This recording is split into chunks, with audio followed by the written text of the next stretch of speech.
Yes, ma'am. On the antitrust legislation in the works in the House, Madam Speaker, can you respond to criticism from Amazon, Apple, Facebook that these bills would be harmful to innovation and to consumers? And can you confirm that you did speak with Apple's Tim Cook earlier this month? There's no question that let me just say what this is about rather than their characterization about it. There has been concern on both sides of the aisle about the consolidation of power of the tech companies. And this legislation is an attempt to address that in the interest of fairness, in the interest of competition, in interest of meeting the needs of people whose privacy, whose data and all the rest is at the mercy of these tech companies.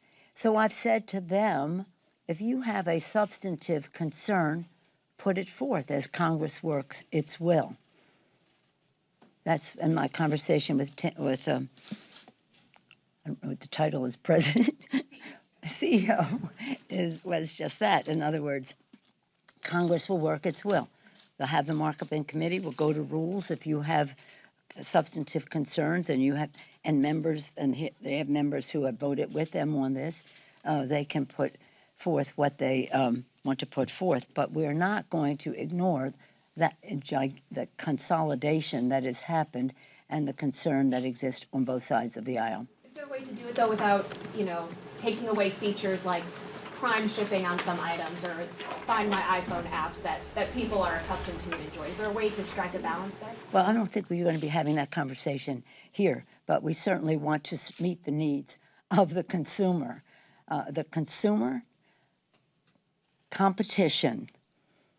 Consumer and competition, that's what our responsibility is about. And gosh, technology has been a wonderful asset to the future of our country. It has also been a challenge in terms of privacy, fairness, exploitation of people's data, and the rest. Yes, ma'am. Thank you, Madam Speaker. When it comes to infrastructure, a number of progressives have said that while it's a good thing to see this bipartisan bill potentially moving forward, they may have to hold out for this human infrastructure element that they're really trying to see passed and become law. How are you trying to quell their potential concerns that, this piece of legislation may come up later on this year? Well, as I said, there won't be an infrastructure bill unless we have a reconciliation bill. Plain and simple. In fact, I use the word ain't. There ain't going to be an infrastructure bill unless we have the reconciliation bill passed by the United States Senate, because we have the shared values. This is really important what President Biden, what the Biden-Harris administration is doing. It really should give people hope. It's transformative, if not revolutionary. It's transformative in that we're talking about doing infrastructure in a way that is about the future, that protects our planet, that is resilient and green and sustainable. It's about doing it in a way that opens the door to many more people to participate in the prosperity of our country. It's about saying we want women to be part of building the future of our country. And for that, and for men too, dads too, we need child care. We need child tax credit. We need family and medical leave.